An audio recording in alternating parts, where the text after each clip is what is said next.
안녕하세요. 네, 순환의 책방입니다. 오늘도 책 읽어주는 작가 소양과 함께 행복한 시간 되세요. 구독, 좋아요, 알람 설정은 사랑입니다. 오늘 읽어드릴 책은 흐르던 남한 강물이 어느 날 갑자기 그 자리에 멈춰버렸습니다. 그 속에 잠긴 날들이 우글거리며 되살아나려고 애를 쓰고 있는 시간의 화석들을 찾아 세상에 빛을 보게 한 작가에게 먼저 큰 박수를 보냅니다. 치열한 연구를 통해 성취한 역사적인 현실감을 바탕으로 시대상과 서민들의 삶을 세밀하게 묘사하고 있습니다. 제목은 여울너미, 저자는 윤참모, 발행은 도서출판 도화입니다. 책 소개를 간단하게 해드리겠습니다. 제목 여울너미가 의미하는 것은 강이나 바다의 바닥이 턱없이 낮거나 폭이 매우 좁아서 물살이 거칠게 흐르는 것을 말합니다. 대탄에 돌을 깨는 일을 두고 백성과 조정, 석수장애들의 갈등 관계가 심화되어 가는 과정을 작가는 힘있는 자와 권력이 없는 자들의 첨예한 대립구조 현장으로 삼아 미적 감성이 넘치는 섬세한 문장과 긴급하게 몰아치는 심리 묘사로 상황을 직조하고 있습니다. 관습적 가치의 기준이 두서없이 무너지는 변혁의 상황에 희생자는 역시 민초들이라는 것을 소설은 구체적 이야기 구조를 통해 보여주고 있습니다. 이들은 살아남기 위한 몸부림 그 자체가 한 시대의 역사의 성격을 형성하는 데 중요한 역할을 하였다는 것을 이 소설은 당당하게 증명하고 있습니다. 저자 윤참모는 경기도 양평에서 태어났습니다. 월간 문학저널의 단편 잠을 먹는 꾸미로 등단을 했습니다. 그리고 장편 여울너미를 비롯하여 구름 속의 잠수함, 조선의 발바닥, 별종소리 등이 있으며 양평의 향토사록, 양강유록을 편술했습니다. 공무원 문해대전 입상, 월간 문학저널 작품상, 창작문학상, 자나문학 특별상을 수상했습니다. 2016년 세종도서 문학나눔에서는 조선의 발바닥이 선정되었습니다. 그리고 제39회 일봉 문학상을 별종소리로 수상했습니다. 자, 그럼 책 속으로 들어가 보겠습니다. 가비가 양근 땅에 건지산에 온 지 30여 년이 넘는 세월이 흘러 노인이 되어 있었다. 건지산 바위 계곡은 비가 오기만 하면 하늘에서 받은 물을 한 방울도 땅속으로 품지 못하고 흘려보내서 골짜기의 물은 금방 불어났다. 물이 흐르는 골 앞에는 겨우 비만 가릴 정도로 쳐놓은 석수 작업장 초막이 있는데 그 앞에서 가비가 데려다 키우고 있는 조그마한 딸애가 단비를 반가이 맞으면서 추녀 끝으로 줄지어 떨어지는 빗물을 모았다. 딸애는 초막 뒷곁에서 작은 바가지로 흙을 퍼날라 추녀 끝에 골이 저 흐르는 실도랑을 막고 있었다. 실도랑의 고이 물은 물막이 흙 무덤을 금방 넘었다. 딸애는 넘치는 물이 아까워서 허둥대며 낡은 바가지에 부지런히 흙을 퍼 담아다 작은 둑을 돋궜다. 딸애도 물이 귀한 줄은 아는 모양이다. 올 같은 가뭄에도 건지골에 오랜만에 비를 준 것은 하늘의 실수인 듯 했다.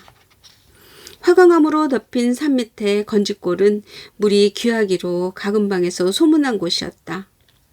비가 올 때에는 계곡물이 급작스럽게 늘어나기만 비만 그치면 1시간도 못 돼서 쭉 빠져나갔다.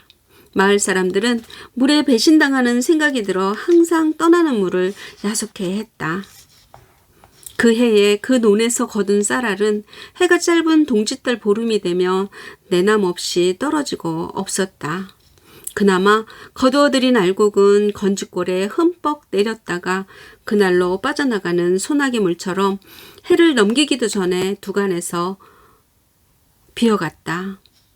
건지골 사람들에게는 가난이 아니라 오랫동안 겪어온 생활이었다. 양식이 떨어지면 열심히 돌을 쪼아서 떼거리를 구했다.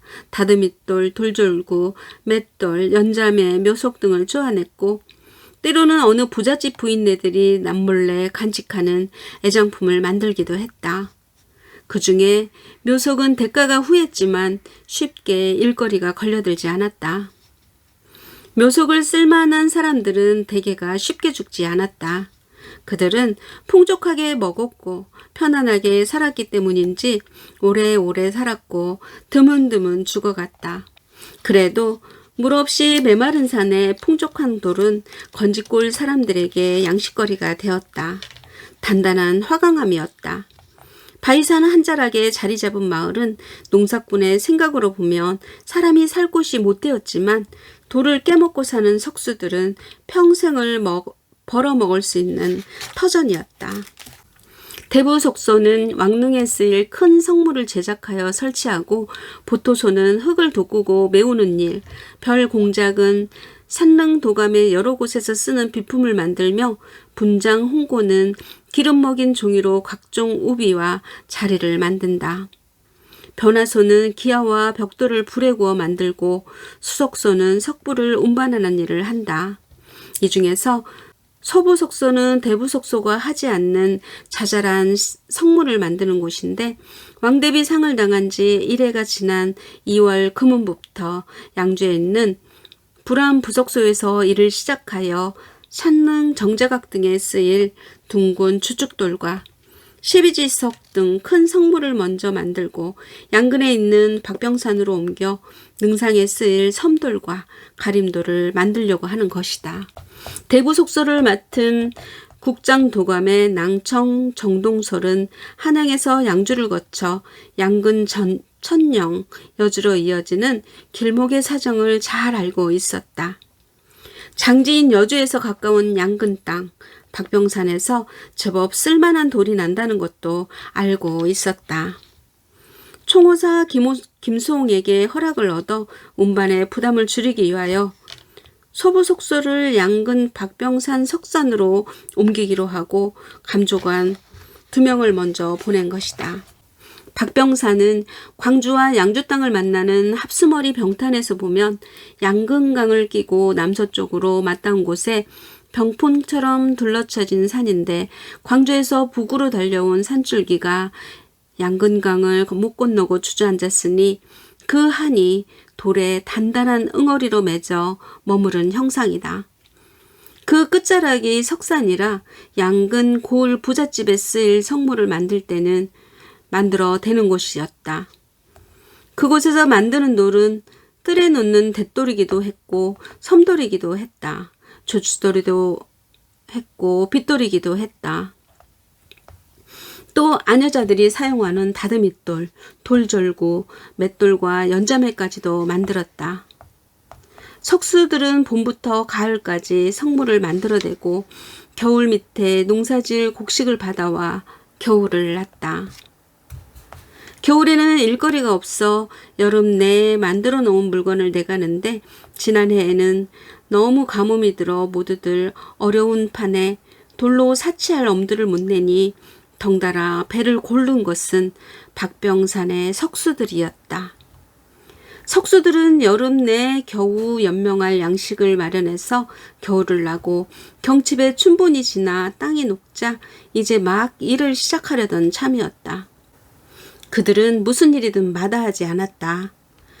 그들의 터전인 박병산의 돌을 나라에서 쓰더라도 그 일을 자기네들이 하면 입에 풀칠은 할 것이 아니겠냐고 은근히 바랬는데 자기네들 제주로는 능에 쓰일 성물을 못 만든다면서 감조관은 핀잔부터 주었다. 우리가 그 일을 못할 게 무엇여. 사대부가 묘소에 문인석, 상석, 비석 다 만들어 봤는데 이감을 제치고 젊은 석수 강만이 나섰다. 감히 어느 앞이라고 나라의 명을 거역하자는 것이냐. 기가 찬 듯 뒤에 있던 감조관 김유가 호령한다. 그런 것은 아니오만 돌 뺏는 일 뺐으면 우린 굶어 죽으라는 얘기요? 너희들에게는 수석소 운반 일감을 주겠다. 고맙게 받아라. 수석소는 여기서 만든 돌을 영릉까지 나르는 일을 하게 될 것이다. 우리네 돌쟁이더러 우마차를 끌라고 하니 손이 아깝지 않소? 하고 이감이 맞받았다. 이보 노인장, 내일 이곳에 올 석장은 나라 안을 샅샅이 뒤져서 골라낸 장인 중에 장인들이요. 이런 총구석의 돌쟁이들과 견줄 바 못되니 물러서시오. 수석소 일감을 주는 것마도 감지덕지 할 것이지 우선 석지를 좀 보아야 하니 연장을 들고 채석장으로 앞장을 서시오. 어쩔 수 없는 노릇이었다. 그러나 돌쟁이가 돌토를 뺏긴다는 것은 석수로서도 죽음이나 다름없었다. 차라리 다른 곳에 가서라도 돌일을 하면 했지 짐꾼 노릇은 못할 일이었다.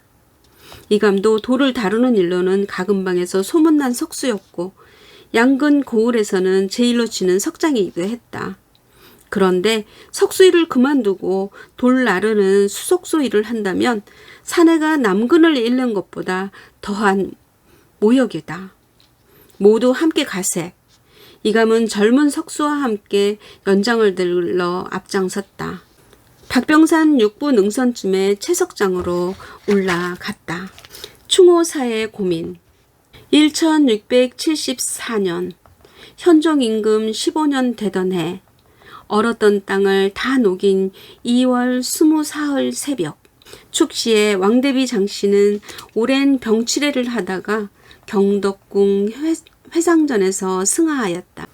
13살의 복림대군의 부인으로 간택이 되어 29에 세자빈이 되고 32의 왕비가 되어 42이 되던 지난해 10월 남편인 효종 임금의 능을 여주로 천장한 지 넉 달 만이다.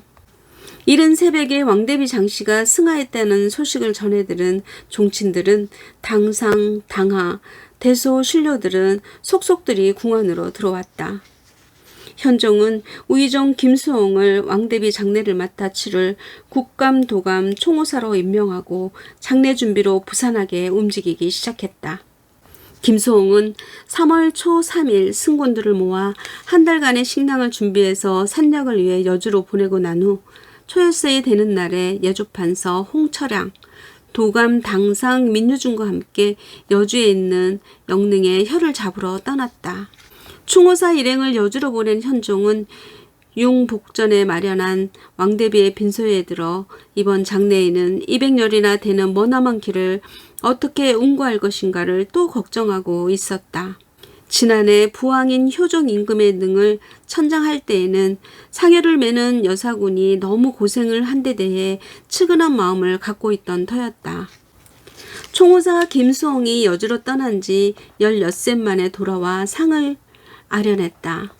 김수홍이 어전에 들자 마침 영부사 허적과 자부중 윤심도 함께 운구에 대해 현종과 논의하고 있던 중이다. 김수홍이 효종 임금의 능 아래로 혀를 잡은 산능의 일을 아뢰니 현종은 먼저 상여를 수로로 운반하자고 제안했다. 과인이 생각해보니 발인 때가 한창 더울 때가 되는데 여사군들의 몸이 많이 상하고 필시 사상자가 많이 날 것이 걱정되니 상여를 수로로 운반함이 어떻겠는가. 김수홍은 임금의 제안이 자신의 생각과 같아 반가움에 감복한다. 신이 여주에서 돌아오는 길에 당상들과 의논해 본 결과 수로로 운구하는 것이 편리할 것이라고 생각해서 상께 아뢰려 하던 차에 상께서 먼저 물으시니 참으로 다행이옵니다. 수로는 비가 와서 물이 불어나도 상여를 편안하게 운반할 수 있으니 육로로 운반하는 것보다 더 나을 것이지만 국장의 상내에 수로로 운구한 예가 없기 때문에 걱정이 되옵니다. 물을 거슬러 오르자면 배가 흔들리지 않을 수 없고 우물들이 뒤틀리지 않으리라는 보장이 어렵기 때문에 다소 불편하기는 하옵니다. 현종도 그 점은 걱정스러웠다. 그렇다. 발이 날 때가 한창 더울 때인데 대여가 매우 무겁고 장폭도 좁아서 여사군이 마음대로 발을 움직이지 못할 것이니 만약 한쪽에서 발을 잘못 디뎌서 넘어지기라도 한다면 전체가 넘어지고 말 것이다. 그러면 사상자가 필시 100여 명은 날 것이니 어찌 우려스럽지 않겠는가. 이제 여의정 허적이 거들고 나섰다. 수심이 얕으면 여우를 올라가기가 매우 어려울 것이므로 육로보다는 불편하지만 여우를 파헤치라고도 수로로 운행할 수는 있습니다. 육로로 갈 때에 만약 장마라도 만나면 물이 불어 교량이 죄다 허물어지는 날에는 더 큰 어려움이 있을 것이옵니다. 두 길을 비교해보면 모두 염려스러운 점은 있지만 그래도 육로가 그 어려움이 더할 것입니다. 김소홍과 허적의 말을 듣고 현정이 결정했다. 그러면 이번에 대여는 배로 운구하겠다. 국감도감에서는 여사군의 수를 헤아려 정하게 하고 대여를 운반할 배도 새로 만들도록 하라. 총호사 김수홍은 자신의 생각대로 이루어진 데 대해서는 흡족했으나 수로 운반도 걱정이 없는 것은 아니었다.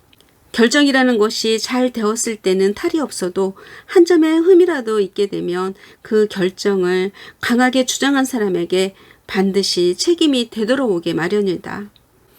도감으로 돌아온 김수홍은 공조판서 이정령에게 대여를 모실 배를 만들도록 이르고 골똘히 생각에 잠겼다. 조정에서 서로 시기하는 일도 따져보면 별다르지 않은 인간사인데 자기네들이 서로 옳다고 임금 앞에 목숨 거는 인간들이 한없이 측은해 보였다. 이번 일만 해도 그랬다. 임금이 백성을 위하는 마음이 바다같이 넓어서 지난해 10월에 양주에서 효종 임금의 능을 천능할 때에 그 고생을 가엾게 여기고 이제는 왕실의 장례로 백성들이 더 고난을 겪지 않도록 하겠다는 마음으로 이번 국장에 대여 운반을 수로로 하자고 했는데 대사관 김우영은 당치 않은 일이라고 반대하는 차자를 올리지 않았는가. 임금조차 백성의 고난이 측은해서 그리하는데 반대하는 관리들이 그리한다면 백성은 그들에게 무엇인가. 국장 도감에서도 등을 돌린 그들이 임금 앞에서 또 무슨 일을 꾸며댈지 모를 일이었다. 그럴수록 이번 일은 한치의 흠 없이 처리해야 한다. 낯익은 풍경들이 눈앞에 펼쳐져 국상 중이라는 것도 있고 상춘객 나들이 하듯 봄바람을 맞는다. 총호사가 푸른 물을 한 줌 만지니 눈 녹은 냉기에 손이 시리다. 병탄 합수머리. 가까이는 용진과 월계, 멀리는 충주와 춘천에서 내려온 물이 합쳐지는 곳이다. 두 물이 한 물이 되니 물은 낮은 곳으로 흘러내리면서 태생이 다른 물이 만나 더 큰 하나가 된다. 병탄과 분원의 배들이 모여 있고 강을 건너는 배가 강심으로 오르는 김수홍의 배를 만나자 흰 상복을 알아보고 배를 멈춰 먼저 오르기를 기다린다. 잔잔한 수면은 월계탕을 지나 청탕까지 이어진다. 물길이 이대로만 간다면 대여가 오르는데 아무 문제가 없다. 대탄에 이르러 예상했던 대로 강을 가로막은 커다란 바위가 버티고 있었다. 공조판서 이정령이 지도 위에 대탄쯤 되는 곳에서 붓에 먹물을 찍어 산 모양의 바위를 그려 넣었다. 어쩌면 물 가운데 이런 바위가 있는가. 옛날 물길이 생기기 전에 땅바닥이었을지도 모르는 이곳에 심이 깊게 박힌 바위가 주변의 흙을 모두 쓸어가고 쓸쓸히 혼자 남아 강을 지키고 있었을 테니 씻겨간 세월이 얼마인가. 강물이 수위 흐름을 시샘하면서 목을 조이고 앉아있는 바위가 추상 같은 조정의 칼날, 선명에서도 굴하지 않고 세월을 지켜오고 있었다. 왕실의 장래에 언제 배로 운구를 한 적이 있었는가. 임금의 생각이 백성을 이완다고 하지만 백길에는 예측하지 못한 일들이 도사리고 있을지도 모를 일이다. 만일에 배가 전복되는 사고라도 난다면 강하게 임금에게 추청하여 결정을 되돌리지 못한 자신들의 신화된 도리를 다하지 못하는 것이니 역사의 죄인이 되는 것이 아닌가 하는 생각이다. 하지만 그러한 생각만으로 임금을 설복시킬 만한 까닭을 만들어내지 못했다. 그때에 김필주의 머리에는 퍼뜩 대탄마을 여울너미 사공들의 얘기가 생각났던 것이다. 얼마 전 이대감이 낙향하고 나서 문안 인사차 들렀을 때에 들은 얘기였다. 대탄바위가 오르내리는 뱃사람들에게는 길을 막는 애물단지였지만 대탄 사람들에게는 생계가 달린 문제이기 때문에 그들의 민심을 들썩인다면 상의 마음도 움직일 수 있을지 모른다는 생각에 불현듯 달려온 것이다. 그러나 이대감은 선뜻 응하지 않았다. 물러난 내가 이제 무슨 힘이 있겠으며 무슨 일을 할 수 있겠나. 대탄의 바위를 깨서 이곳 사람들이 살기 어려워진다면 전하께서 다른 방책을 내리지 않겠나. 막힌 물길은 뚫어 흐르게 하고 터지려는 민심은 막아 잠재우라고 했네만 전하의 뜻에 따르다 보면 무슨 방도가 나올 걸세. 그러니까 이곳의 사정으로만 보면 양근 땅 상심나루 마래에 대탄이라는 큰 여울이 있는데 바위가 강을 가로막고 있어서 뭇배들은 이곳을 함부로 지나지 못하고 여울에서 잔뼈가 굵어 노련한 뱃사공이 된 여울놈의 대사공들에게 배를 맡겨야 여울 물길을 지날 수 있다는 것이다. 그 여울을 지나려면 순서를 기다려야 하고 물이 가물 때에는 배들이 더욱 밀려서 근처 주막에는 사공과 성객들로 넘쳐났다. 그러니 그 험한 물, 험한 바위는 대탄 마을 사람들의 밥줄이나 마찬가지였다. 더욱이 대탄바위 위로는 물을 막고 있는 보 역할을 하고 있었기 때문에 상심나루가 성할 수 있는 것이지 물이 빠져서 여울이 진다면 나루도 망가지고 마는 것이다. 물길을 막고 있는 대탄바위는 조정에서 보면 애물단지였다. 고려 때부터 시작해서 세종 임금, 세조 임금 때에는 대탄바위를 깨려고 덤벼들었지만 강물 한가운데를 버티고 있는 바위를 꺼내지 못하고 번번이 물러났다. 대대로 전에 들어 대탄바위의 내력을 알고 있는 마을 사람들은 이번에도 시끌벅적하면서 덤벼들었다가 결국 물러날 것이라 예상했고 그렇게 되기를 바라고 있었지만 왕대비 마마의 대열을 운구하는 길을 만든다니 예전과 다르게 힘을 쏟을 것이 분명하리라는 걱정이었다. 김필주가 그러한 마을 사람들의 속을 간파하고 이 대감에게 힘을 구하러 온 것이다. 이복의 필주, 지난해 자네가 이곳에 왔을 때에 내가 병탄 여울을 보여준 적이 있자는가. 병탄은 대탄에서 내려가는 물과 용진에서 내려오는 물이 합쳐지는 곳인데 용진강 쪽에 물이 늘면 양근강 쪽 물이 지고 충주와 원주 같은 곳에서 비가 많이 오면 대탄에서 내려가는 물이 이기지 않는가. 물은 흐를 때에 많은 쪽이 적은 쪽을 이길 수 있지만 사람의 일은 그렇지 않아. 만물은 다수가 소수를 멸하지만 사람의 일은 강이 약을 제하는 법이네. 그 강함이 무엇인지 아나? 바로 상의 생각과 함께하는 것이네. 내가 여기서 마을 사람들의 원을 들어 상께 소를 올린들 왕대비 마마의 장례를 뒤엎을 수가 있겠나. 물론 생각은 나도 마을 사람들과 같네. 그래서 어려운 일이긴 하지만 내 그대가 찾아온 뜻을 보아 상께 소를 올려보겠네. 이곳 사람들의 뜻을 담은 서찰이네. 봉해줄 터이니 내용은 절대로 알려하면 아니 되네. 내 뜻을 믿고 돌아가길 바라네. 그러나 큰 기대는 하지 말게. 평생 돌을 깨서 먹고 사는 건축골 사람들에게는 대탄 가운데 솟은 바위가 나라의 골칫거리라는 것은 묘한 인연이었다.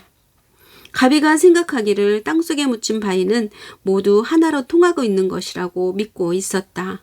땅속에는 사람으로 치면 뼈 같은 암으로 꽉 차 있을 것이고 인간은 그 암의 거죽에 붙은 흑사를 파먹고 살아간다. 그러나 가비의 일은 땅의 살이 아닌 땅속에 묻힌 뼈, 즉 돌을 깎아먹는 일이다. 그래서 바위를 건드려 깨는 일은 땅을 노하게 할 수도 있는 것이다.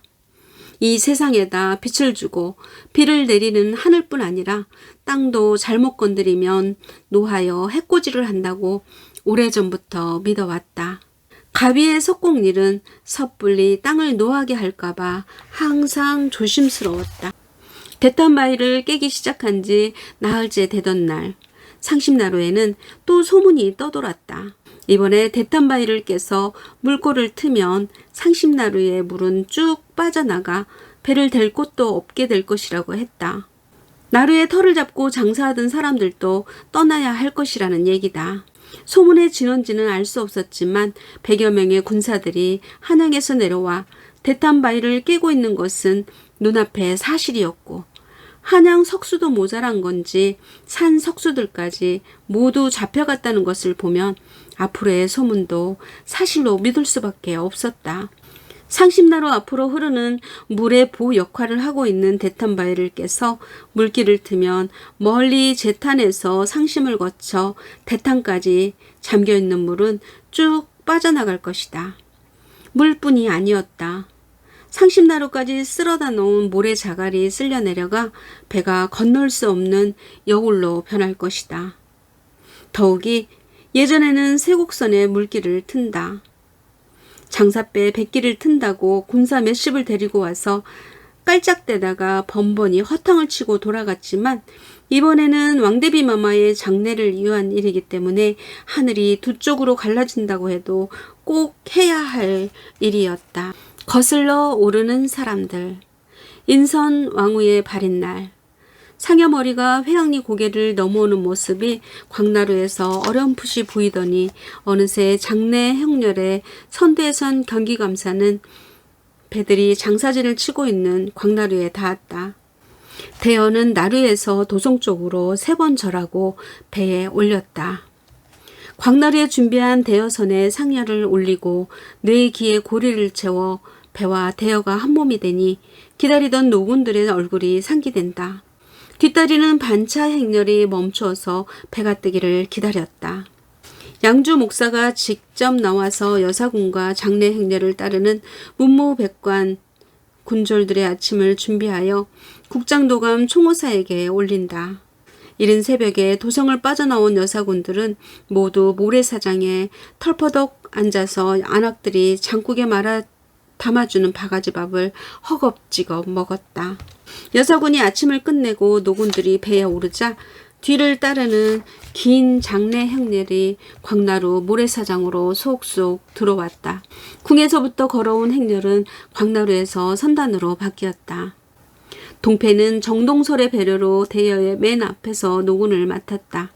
나루는 곡성과 상여소리가 뒤덮였으나 엄숙하고 질서정연한 움직임으로 모두들 배에 짐을 싣고 오르고 있었다. 노군들은 종을 손에 잡은 선소리꾼을 보면서 배 띄우는 북소리를 기다리고 광나루 모래사장을 꽉 메운 양주고 올 사람들은 대여를 실은 배가 떠나는 모습을 지켜보고 있었다. 총조사 김수원과 국장도감의 당상들이 대여를 따랐다. 어느새 해가 중천에 떠오르고 있었다. 총호사 김수홍은 만장이 날리는 바람의 방향을 살펴 돛을 올리도록 이른다. 출발 신호로 북소리가 울리면서 170여 척의 배가 일제히 경기감사의 배를 뒤따라 오를 준비를 했다. 선소리꾼의 우렁찬 목소리가 손에 들린 종소리와 함께 강무리로 퍼졌다. 뱃머리 쪽에서 활가 떠오르고 서풍이 불었다. 대여선은 노군들의 노질에 맞추어 조금씩 앞으로 나아간다. 선소리꾼은 인선왕후의 어려서부터 일대기를 구슬프게 엮어 매기니 노군들이 받고 노질은 선소리에 박자를 맞춰 나아갔다.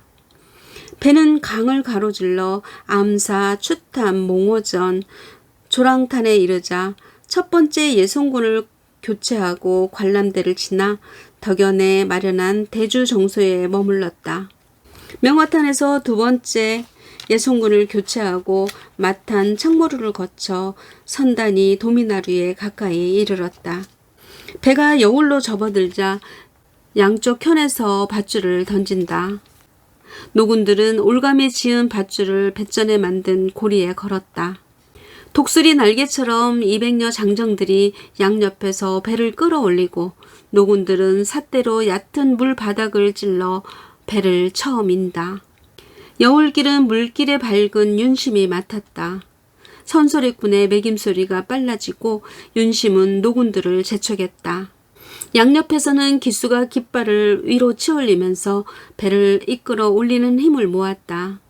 뒤따르는 진배와 예성군들이 배에서 내려 힘을 더하니 강은 하얀 사람들의 바다가 되어 인선 왕후의 오름을 돕는다. 네, 여기까지입니다. 이 책을 다 읽어드리지 못한 점 참으로 아쉽습니다. 이 책을 한번 읽었다 하면 도저히 중간에 다른 일을 할 수 없습니다. 다 읽어야 됩니다. 양강을 터전 삼아 살아간 사람들을 되살리는 일은 소설을 매개로 한 과거와 현재 간의 소통이다 라는 작가의 말에 공감합니다. 이 책 꼭 한번 읽어보실 것을 추천합니다. 끝까지 경청해 주셔서 감사합니다. 다음 주 목요일에 또 만나요. 안녕.